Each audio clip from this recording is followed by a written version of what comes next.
আমি দেখতেছি বাংলাদেশ জাতীয়তাবাদী দলের উত্থান এবং নির্বাচনী হাওয়া উভয়কে আমি মাথায় রেখে আমি ছোট্ট একটা দল এলডিপি, তার জন্য আমি ওই দলটা ছেড়ে আমি জাতীয়তাবাদী দলের মধ্যে অবস্থান করছি। বেগম জিয়ার আদর্শ এবং শহীদ জিয়ার আদর্শকে ধারণ করে আমি জাতীয়তাবাদী দলের মধ্যে আমি ফিরে আসছি। সামনে 12 তারিখ ইলেকশন। আমি এখন চিন্তা করলাম বাংলাদেশের মধ্যে যেটা এখন আবহাওয়া নির্বাচনী বইতেছে, ওই আবহাওয়ার মধ্যে আমি বুঝতে পারলাম একজন পলিটিশিয়ান হিসেবে জাতীয়তাবাদী দলেই বাংলাদেশের একটা সুশৃঙ্খল দল এবং তারুণের অহংকার তারেক রহমানের নেতৃত্বে এই বাংলাদেশ অদূর ভবিষ্যৎ সুন্দর সমৃদ্ধ দেশ গড়বে, এই প্রত্যাশা নিয়ে আমি এই দলের মধ্যে আসলে আমার প্রত্যাবর্তন। ছোটো থেকে আমার আব্বা এবং আমরা সবাই একসময় আমরা বিএনপিতে ছিলাম। পরবর্তীতে আমরা কর্নেল অলি সাহেবের আসার সময় আমরা আসছিলাম। এখন আমি জামাতে যোগ দেওয়ার কারণে আমার ভালো লাগে নাই, এই জন্য আমি আবার আমরা বিএনপিতে যোগ দিলাম।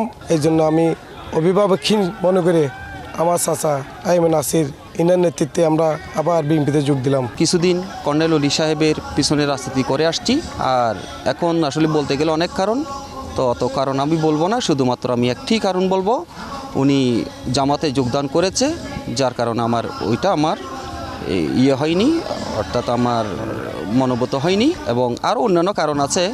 তো আসলে আমি ঘরের ছেলে, ঘরেই ফিরে আসতে পেরে আমার নিজেকে আমি গর্ববোধ করতেছি।